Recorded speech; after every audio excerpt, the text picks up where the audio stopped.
I found out my boyfriend was about to propose to me but then got cold feet. Now I only get the cold shoulder. Am I cooked? Posted by you/acetylsilic acid.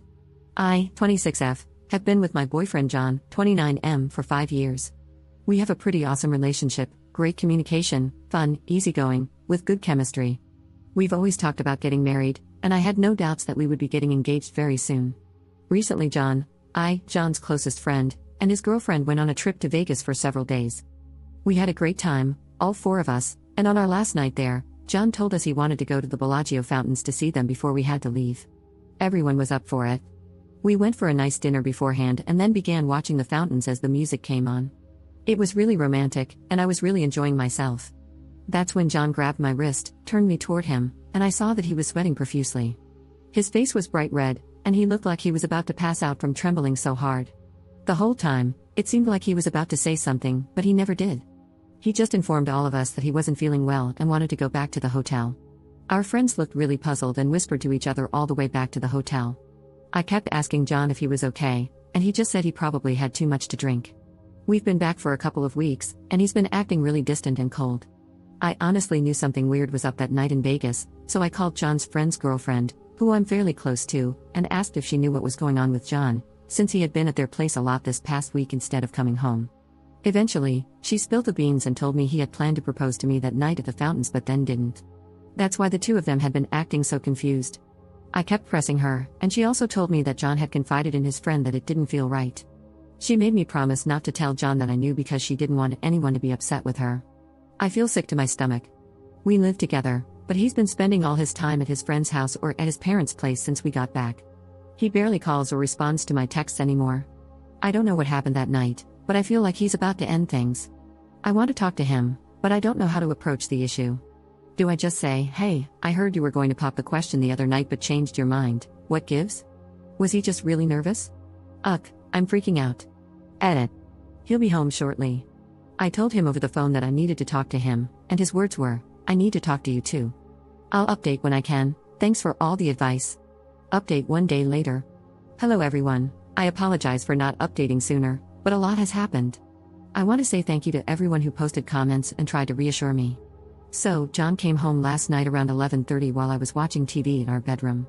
He came in and looked like complete crap, his eyes were tired and baggy, and he smelled like booze. He apologized for the way he had been acting recently and told me he knew that I was aware of the almost proposal because he had talked to his friend Mike, who told him that his girlfriend Tara had shared everything with me. He explained that he had the whole proposal planned out.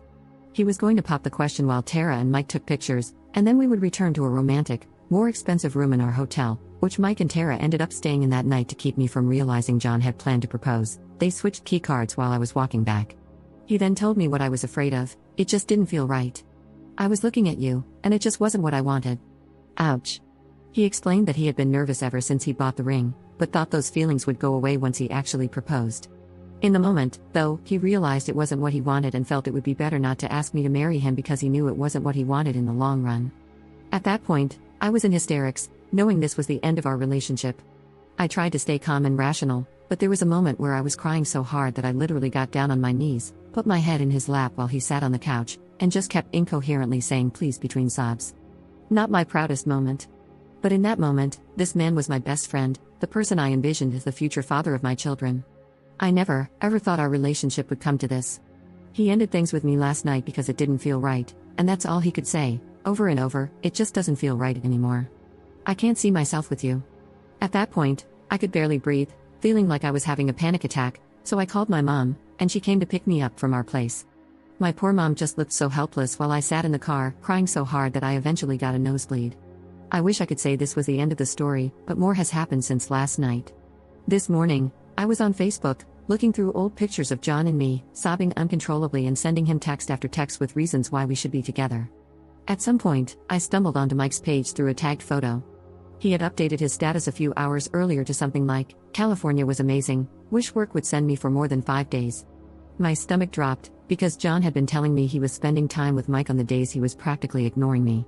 But Mike had been in California for several days, and we're in Canada, so definitely not close by. I freaked out. I called Mike from my house phone, and when he answered, I said, "Hey, it's up." All he could say after a few seconds of silence was, "Fudge." Basically, Mike has been covering for John while John has been spending time with the girl he's apparently been sleeping with for the past 6 months. I know this girl, John works with her, and she's always been really sweet to me whenever I've seen her at John's work-related events. Mike told me that John confessed he was falling in love with her, and this was after the incident in Vegas. John has been spending almost all of the past 2 weeks with her. Mike admitted that John had made him promise not to tell anyone, not even Tara, but he felt guilty and was glad I called him. He apologized and said that if I needed to tell John that he was the one who told me, I could. That's all I know for now. I haven't contacted John yet, and I'm not sure if Mike has told him that I know. I honestly have no idea what I'm going to do. I've been throwing up all day. I took one of my mom's Ativans, which has helped calm me down a bit, but whenever I think about it, practically all that's on my mind, I feel disgusted, humiliated, and devastated. It really feels like my heart is breaking in two, and I have no control. I still need to get my stuff from our place. I need to find a new place to live. And then there's the dog. Who gets the dog? I love my dog. Everything feels so surreal. Edit. John called me a bunch of times while I was in a medication-induced depression coma. I woke up as he was calling again and ended up answering without really thinking about it. He was crying, apologizing. I guess Mike told him that I knew, and saying he was confused. He asked me where I was, and I lied, saying I was with my sister an hour away at her place. I asked if he was with her, and he said yes, but that he'd be home tomorrow, so could I please meet him at our house to talk about things? I said sure. A little while ago, I asked my mom to drive me to our place, and I kidnapped my dog, bringing her back with me. I'm feeling much, much better. And I'm definitely not meeting him tomorrow. You guys, I didn't think it would help this much to ask for advice, but I've read every single comment, and honestly, I feel 1,000 times better than I did just a few hours ago. Thank you so much. I feel so different, it's weird, but in the best way.